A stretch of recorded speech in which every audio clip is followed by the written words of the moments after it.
Mr. Justice is the CEO Infinity Graphics Print, Mina, while Mrs. Kingsley Justice. She is also the CEO of JP Clothing, Mina, a Gen Z couple who have been together for close to 10 years, exploring how love, commitment, and emotional expression is in this generation. You've been together for close to a decade now. That's a lot for the Gen Z generation. Tell me, how has it really been? Thank you, Wholemind Studio, for this opportunity to share our story in your platform. You're welcome. Thank you so much. It's really journey. I can't promise you that this has been so smooth. There are rough days, there are hard days, there are days we cry, there are days we quarrel, and there are days we stay together without issues. But one thing that helps us to conquer it is love. Every days of marriage, there are some days that I will expect my husband to know what I want. It got to a point that I started starving myself, all because I want him to know this is what I want, this is what I don't want. Do you know that for some time he didn't even notice? It was after, okay, he liked eating egusi and I like eating oha soup. He loves spaghetti, I don't like it. And during that early stage of marriage, you would like to make your spouse happy, that kind of a thing. So I end up cooking almost that same thing all the time. And at the end of the day, I keep starving myself. So it got to a point in time that he noticed. I said, babe, you are getting slim. Oh. What's going on? What's going on? And I said, oh, okay, it's not that I had to pour out my anger and my heart. It's not that you notice now. Over how many days I've not been eating? I said, and you're pregnant and you're not eating. It was then and then that we opened up to each other. As in, we heard each other's voice and all that. So before you know it, we started working together. There are times, there are times that, and do you know one thing that has worked for us again in this? We are open to communication. We talk to a conclusion that helps us to achieve a particular. The journey has not been an easy one. The first quarter of our marriage was, let me put it, it was hell.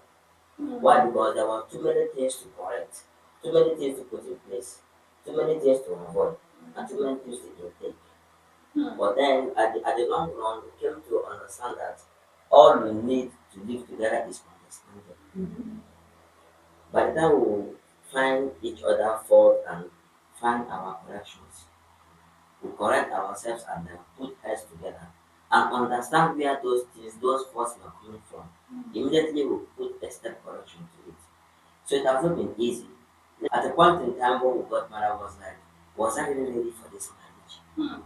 Why? Because we didn't learn ourselves earlier enough. But we dated for almost 6 years. But dating is different from getting married. Of course. While dating, you can easily say you don't want to be. You can easily decide that today I will not call her. Yes. Today I will not go and see her. Yes. But being in marriage, you see her in the morning, Like, see her in the afternoon, you see her again. So you die here. it has not been easy. But we thank God at the end of the day, we were able to conquer it with love and understanding. That was the parameter we used to measure our intake together.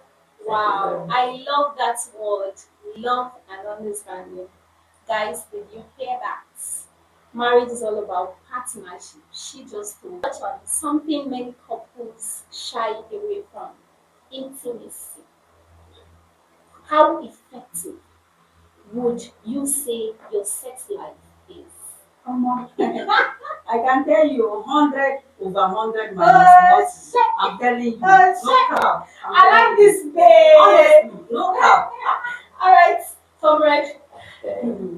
Well, actually, she has said it on 100 over 100.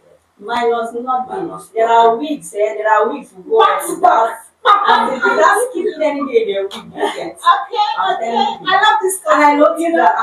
that, in those days, during those weeks that, every week, that will go on every day without skipping. Okay. The way the bond will be. I can relate. Oh my God.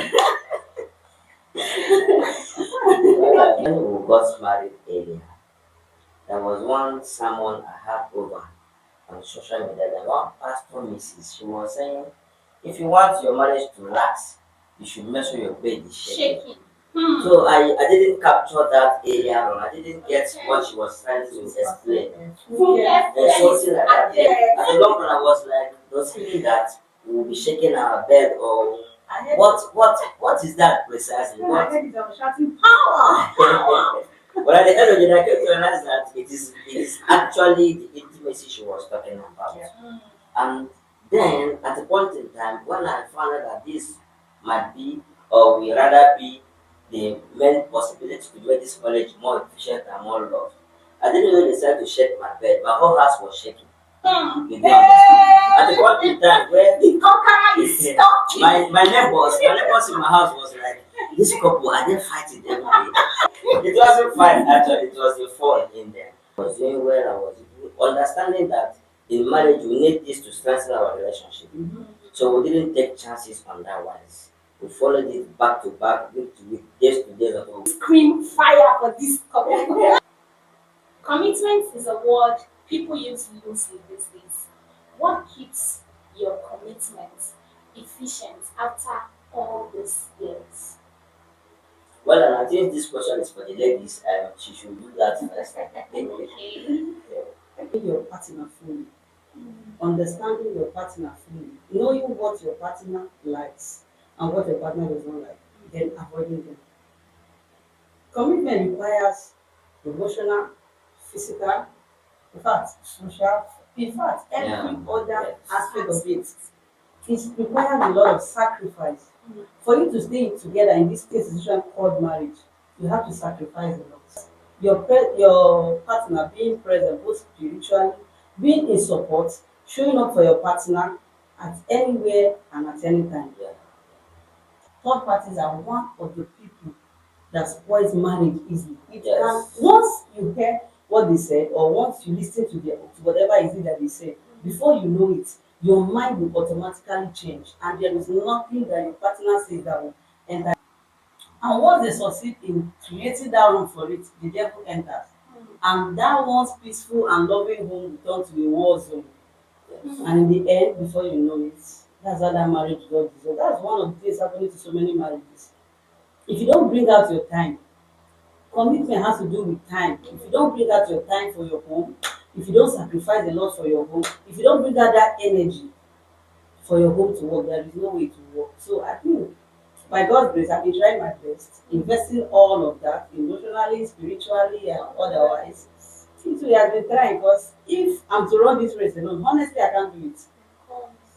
There are so many places that I have those loopholes, and before you know it, he will fill in those places, and that's how we'll be moving to this stage. Put in 80 or 90% of commitment in the marriage, and it is joyous having somebody like her. Actually, I would say commitment is, if not the baseline of marriage, I think it is second to the baseline. Why? Because being committed to your spouse to actually make the relationship more strengthened, the marriage will last more. Do you understand? And as you said earlier, you see, commitment have many branches to consider while being in marriage. You see, spiritual aspects. When you commit spiritually, you will find out that things will go as smooth as you never expected. And when you commit yourself physically, you are there for her, she is there for you. When she's facing emotional stress, you are there to okay, like you put in your water. What is your issue? What is your problem? You bring that all night there. What if you sort it off together? That is physical commitment. Then other commitment that has been so enticing in the marriage is financial commitment. No matter what in marriage, when there is insufficient fund, it is only a very big issue. You understand? So I tried all my possible best to make sure that anything that has to do with finance has been in place. But it hasn't been really been easy. But then I brought out myself since I was the one that said I want to get married to her. I should be able to cater for all her needs. Both the kids, both her needs, everything she needs is on my neck. And that's my commitment to make sure that those things are available per time. Did you understand? So at the long run, things were moving smoothly because we actually came together and started to commit ourselves to the marriage. Now, when I begin to speak A and she speaks B, there's a very big issue. Things will not align. But the commitment made us know when I'm at fault, when she's at fault, when to apologize, when to move on, when to take back, when to take forward. So I believe we actually overcame all these marriage issues then due to our proud commitment to each other. Okay, before we wrap up, what advice would you give couples struggling emotionally right now? This is just A family that prays together stays together. Yeah. I think that's mm, if you don't make God the pillar of your home, there is no way that home will last. It's not possible. mm, That's true. When you want your marriage to work, it has to be built. The foundation has to be in God. If you, in the absence of God in your marriage, every other thing, no matter how hard you try to make it work, it will still not work. mm, And Said before, we are close to 10 years in this marriage, mm. and God has given us grace to overcome many temptations and many tribulations and issues. But then, advice I have for what rightly said is in prayer. Prayer is number one key. When both of you find time to pray, you definitely find time to overcome your temptations. That is one. Secondly, you see commitment, as I've said before. When you are committed to your spouse, everything works well. Truth is one thing that has been a deficiency on many marriages. I wouldn't want to tell my wife the truth, so she will not feel I have done this. I wouldn't want to tell my wife this thing, so she will. So you will find a way to look for lies to couple it up, and it actually causes more damages than harm. I've learned to be truthful. It's not because I'm behind the cameras. This is how my family grows. I've learned to be truthful. When something occurs, or maybe I had an urgent call, I will be coming home earlier. Even if it has nothing to do with my business, I will sit there. A friend called me, I'm headed to so. So that even in case something arises, or peradventure, let me put this here, or something happens that harm you, she should be able to know the direction to look for. You can give an up. As I said, he was going towards Tunga. Let me trace along Tunga. Not that you just want to sugarcoat it. It's okay. My friend called me. We are going to Boso. At the end of the day, you are not going to Tunga. Something happens. She will move to Boso to look for you. Heading to Boso, she will not find you. But Paraventure, you said the fact. If she was okay, you say he was going to Tunga. Let me go towards Tunga. If it is an accident, you might meet the scene. yes. Yes. And you must save your spouse at that time. So you see, truth. Truth is a factor that helped this marriage grow as far as it has grown now. The last, which is the main pillar that our advice married couple is always be in one page. Always be in a page. Because in Bible says, can two walk together? Except they be agree. Pastor Comrade, Kingsley Justice. You didn't tell me this title. The anointed of the Lord. So there's no way you can hold the family if you and your wife is not in the same page. I cannot be planning to go to the west, she plans to go to the east. It cannot work. There's a one saying that says, if you want to go fast, go alone. If you want to go fast, go alone. But you want to make success, go together. I can go fast in my friend by going alone. But if my wife is not carried along, that thing will not be successful. Thank you, Comrade and Mrs. Justice, for sharing your fruits. To everyone listening, remember, love doesn't just survive on passion, it thrives on understanding, emotional safety, and freedom. Until next time, keep loving deeply. Bye bye. Bye.